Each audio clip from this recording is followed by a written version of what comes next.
9 मई पाकिस्तान की तारीख में बहुत बड़ा वाकया है। 9 मई पर शफाफ इंसाफ नजर आना चाहिए। सिंध के साबिक गवर्नर इशरतुल इबाद की GTV न्यूज के प्रोग्राम जी फॉर गरीदा में गुफ्तगू, कहा मुल्जिमान की माफी एक अच्छी बात है।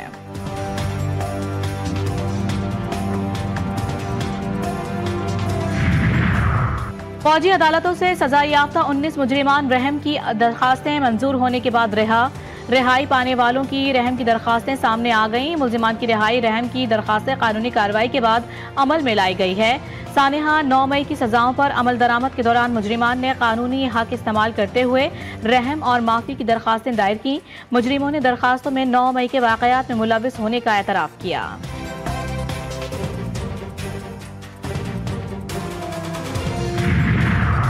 हुकूमत और PTI के दरमियान बैठक। तहरीक इंसाफ कबानी चेयरमैन और दीगर कारकुनों की रिहाई का मुतालबा। 9 मई और 26 नवंबर के वाकयात पर जुडिशल कमीशन बनाने का मुतालबा भी कमेटी के सामने रखा। सेनेटर इरफान सिद्दीकी ने कहा कि ऑपोजिशन बानी PTI से मशावरत करे, हमें उस पर कोई एतराज नहीं। मुज़ाकरात का मकसद यही है कि मुल्क आगे बढ़े।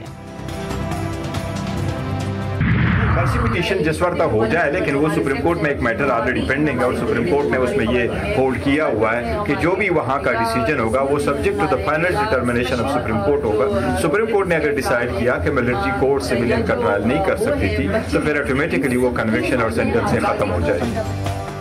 मुल्क की बेहतरी के लिए मुज़ाकरात कामयाब होने चाहिए। चेयरमैन PTI बैरिस्टर गौहर ने कहा कि सब जमातें अवाम और मुल्क के वसी तर मफाद में मिलजुल कर बैठें। ऑपोजिशन लीडर उमर अय्यूब बोले, हम आज भी मौजूदा हुकूमत को फॉर्म 47 वाली हुकूमत करार देते हैं, इसके बावजूद मुज़ाकरात की मेज पर बातचीत कर रहे हैं।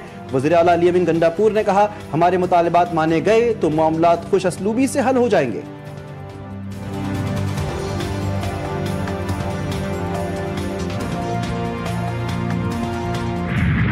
का प्रोसीजर है तो उसमें जो एक मुल्ज़िमों को सज़ा देने और सज़ा देने के साथ साथ जो है वो यानी उन पे ऊपर कंसेशन का रायत का जो कॉन्सेप्ट है तो उसके तहत उन्होंने जो है वो फैसला जो है वो 19 लोगों की अपीलों का किया है।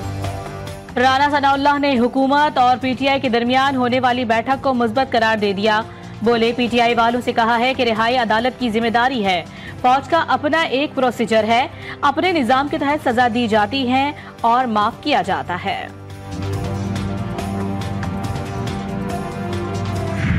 ये सारा सिलसिला फिर डिपेंडेंट है कि मुल्क में मुकम्मल अमन हो। Security has become a challenge today. आज इसने दोबारा सर उठाया तो इसका सर कुचले बगैर हम अपना आगे नहीं बढ़ सकते। सबको मुबारकबाद देना चाहता हूँ कि तारा चनार में अब कल एग्रीमेंट साइन हुआ है। जिन्होंने भी इसमें कंट्रीब्यूशन की है उस वो सब मुबारकबाद के लायक हैं। जो कुछ हुआ नहीं होना चाहिए था।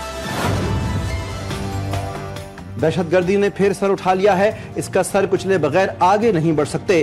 पांचनार में जो हुआ वो नहीं होना चाहिए था। वज़ीर आज़म शहबाज शरीफ का SIFC एपेक्स कमेटी के इजलास से खिताब, कहा कि मईशत में नुमाया बेहतरी आ गई। 2025 पाकिस्तान की मुआशी तरक्की का साल होगा। SIFC एपेक्स कमेटी इजलास में एग्जीक्यूटिव कमेटी के फैसलों की तौसीक। कमेटी 6 निकाती एजेंडों पर गौर के बाद मंजूरी देगी। इजलास में सिपाही सालार की खुसूसी शिरकत। 4 सूबों के वज़राए आला भी शरीक हुए। फरीक़ैन में अमन मुआहदे के बाद पारा चनार में जिंदगी मामूल पर न आ सकी। कोहाट जाने वाली शाहराह पर आमदोरफ्त बहाल न हो सकी। रास्तों की बंदिश और बेअमनी के खिलाफ जिले में 4 मकामात पर धरने। भूख से परेशान शहरियों की मुश्किलात में कमी न आ सकी। मुश्किलात से तंग पारा चनार की आवाम को जल्द हालात बेहतर होने की उम्मीद। आज भी अगर आप पूरम में देखें इस तरीके से मुल्क दुश्मन एलिमेंट्स वहाँ पर अपना किरदार अदा कर रहे हैं। जो कल मुआहदा हुआ है उसके ऊपर इम्प्लीमेंट हो और जो मुआहदे में रियासत ने या फरीकैन ने एक दूसरे के साथ कमिटमेंट की है, वादा किए हैं, उसको पूरा किया जाए। खुर्रम के लोगों ने बहुत कुर्बानियां दी, मुआहदे पर अमल दरामद होना चाहिए। गवर्नर खैबर पख्तूनख्वा फैसल करीम गुंडी कहते हैं, सूबाई हुकूमत संजीदा होती तो इतने धरने नहीं होते। अफगानिस्तान में आलमी ताकतों का छोड़ा असलहा पाकिस्तान के लिए इस्तेमाल होता है। गवर्नर की बल्दियाती नुमाइंदों पर तशद्दुद की मजम्मत।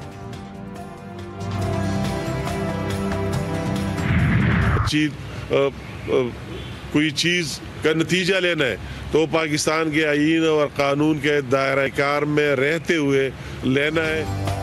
एक तरफ मुज़ाकरात की बात करते हैं और फिर धमकियां भी देते हैं। धमकियां और मुज़ाकरात साथ नहीं चल सकते।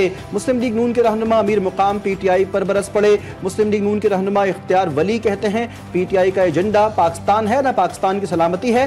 पीटीआई वाले जाती मफाद के लिए किसी भी हद तक जा सकते हैं। क्या हुआ कहते होते थे ना 24 नवंबर फाइनल का डू और डाई, रेड लाइन और डेड लाइन। अब क्या हुआ? अब मुज़ाकरात पे आ गए, तब आए हैं जब आपके साथ